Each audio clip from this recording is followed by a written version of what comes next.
Hello बच्चों, let's read the question. The question says that from the following data of delta H of the following reactions and हमारे पास reaction है carbon solid plus half O2 gives CO gas and इसका enthalpy दे रखा है -110 kilo joule.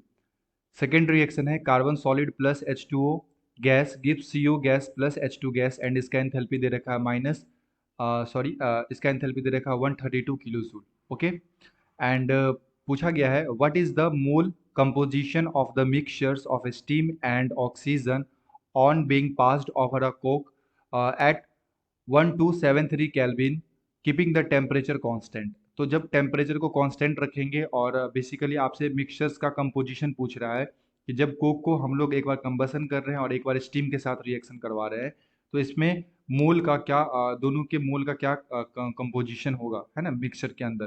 तो ये हमसे पूछा जा रहा है बच्चों। ओके, तो ये सॉल्व करते हैं इस क्वेश्चन को एंड चेक करते हैं कि बेसिकली इसका की कॉन्सेप्ट क्या है। की कॉन्सेप्ट तो बेसिकली ये क्वेश्चन जो है बच्चों ये आया हीट ऑफ रिएक्शन से। Heat of reaction. Okay and हमारे पास रिएक्शंस है, दो गिवन रिएक्शन, एक है carbon solid plus half O2, carbon solid plus half O2 gas gives CO gas. Okay and इसका जो इंथैल्पी है ये कितना दे रखा है -110 किलो जूल और ये माइनस है बेसिकली, तो ये इंडिकेट कर रहा है बच्चों ये रिएक्शन कैसा है, एक्सोथर्मिक। एक्सोथर्मिक रिएक्शन है, ठीक है। तो मैं बेसिकली क्या कर रहा हूँ इस रिएक्शन में यहाँ पे 1/2 O2 है तो यहाँ पे मैं इसे फ्रैक्शन को हटाने के लिए 2 से मल्टीप्लाई करूँगा। तो जब आप इसे 2 से मल्टीप्लाई करोगे तो ये आ जाएगा 2 carbon solid plus 2/2 O2 gas gives 2 CO gas. Okay और ये 2 और 2 कैंसिल हो गया। तो बेसिकली इसका जो इंथैल्पी होगा ये भी क्या हो जाएगा, 2 से मल्टीप्लाई हो जाएगा, यानी कि -110 into 2 that is -220 kilo joule. Okay अब मैं यहाँ पे मान लेता हूँ कि यहाँ पे जो ऑक्सीजन का मोल कंज्यूम हुआ है, ठीक है, दिस पर्टिकुलर रिएक्शन के अंदर वो N1 मोल कंज्यूम हुआ है। कितना मोल, N1 मोल, ठीक है। इसी तरह से सेकेंड रिएक्शन अपने पास है। सेकेंड रिएक्शन हमारे पास क्या है, कार्बन प्लस H2O गैस और यहां से मिला बच्चों CO gas plus H2 gas और इसका एंथैल्पी कितना दे रखा है, इसका दे रखा है 132 किलो जूल। ओके तो यहाँ पे 1 मोल स्टीम का कंजप्शन हुआ है और यहाँ पे इस पर्टिकुलर रिएक्शन के अंदर 1 मोल ऑक्सीजन का कंजप्शन हुआ है। तो अब दोनों रिएक्शन के लिए बेसिकली बच्चों हम लोग को क्या करना है, मोल्स निकाल लेना है कि कितना मोल्स कंज्यूम हुआ है। ओके तो अगर आप यहाँ देखो तो ये हो गया हमारा फर्स्ट रिएक्शन जो है ये एक्सोथर्मिक है एंड ये जो सेकेंड रिएक्शन है ये बच्चों हमारा कैसा है, एंडोथर्मिक रिएक्शन है, ठीक है। ये कैसा है, एंडोथर्मिक रिएक्शन है।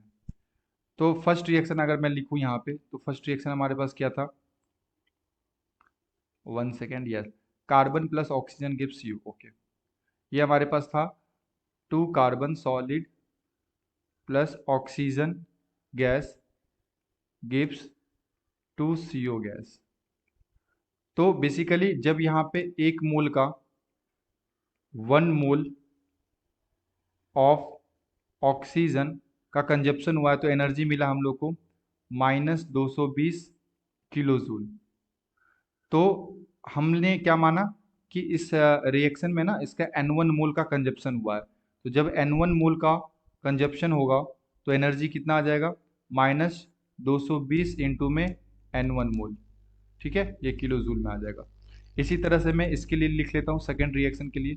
सेकेंड रिएक्शन है हमारे पास carbon solid plus H2O gas gives CO gas plus H2 gas.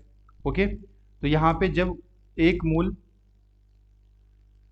1 mole of H2O gas का कंजप्शन हुआ है तो एनर्जी कितना मिला अपने को, ये मिला 132 किलो जूल, ठीक है। तो इसका मैंने कंजप्शन मान लेता हूँ, है ना, H2O का मैं कंजप्शन मान लेता हूँ यहाँ पे N2 मोल्स। तो यहाँ पे जब N2 मोल्स का कंजप्शन होगा तो एनर्जी कितना रिलीज हो जाएगा या एब्जॉर्ब होगा, है ना, क्योंकि एंडोथर्मिक है तो एब्जॉर्ब होगा। ओके, तो ये हो जाएगा 132 इंटू में N2 किलो जूल। क्वेश्चन में देखो बच्चों, क्वेश्चन में दे रखा है, ठीक है, क्वेश्चन में दे रखा है अपने को कि keeping the temperature constant. Okay, keeping the temperature constant. तो जब भी टेम्परेचर अपने पास कांस्टेंट होगा, टेम्परेचर क्या होगा, कांस्टेंट होगा, इसका क्या मतलब होता है कि हीट इवॉल्व्ड, वन सेकेंड, या हीट इवॉल्व्ड जो होगा वो किसके इक्वल होगा बच्चों, हीट एब्जॉर्ब के इक्वल होगा, है ना, हीट एब्जॉर्ब के इक्वल होगा। Heat evolve equal to heat absorb. और हीट इवॉल्व्ड कितना हुआ है, हीट इवॉल्व हुआ है यहाँ पे -220 इंटू में N1 किलो जूल। तो यहाँ पे लिख लो, यहाँ पे कितना आ जाएगा 220 इंटू में N1 किलो जूल, ठीक है। माइनस से मतलब एनर्जी इवॉल्व हुआ है, एंड एब्जॉर्ब कितना हुआ है 132 N2 किलो जूल। ओके, तो यहाँ से अगर मैं फ्रैक्शन निकालूँ, यहाँ पे अगर रेशियो निकालूँ N1 अपॉन N1 तो N2 करूँ, ठीक है, तो ये कितना आ जाएगा बच्चों, ये आ जाएगा 132 डिवाइडेड बाई 220, ठीक है, जो कि कैंसिल करने के बाद आ जाएगा 0.6:1। तो यहाँ से हमारे पास रेशियो पता चल गया है ना कि ऑक्सीजन का जो कंजप्शन है वो कितना है 0.6, एंड स्टीम का जो कंजप्शन है वो कितना है 1। तो ये हमारे पास क्या आ गया बच्चों, रेशियो आ गया। अब ये रेशियो चेक कर लो कि किस ऑप्शन में दे रखा है, ठीक है। तो ऑप्शन नंबर बी में यहाँ पे दे रखा है बच्चों अपने पास, ऑप्शन नंबर बी को अगर आप देखो ध्यान से तो यहाँ पे दे रखा है 0.6:1। Okay, so our correct answer is option number B. Option number B is the correct answer. I hope you will be understood it well. Best of luck, thank you.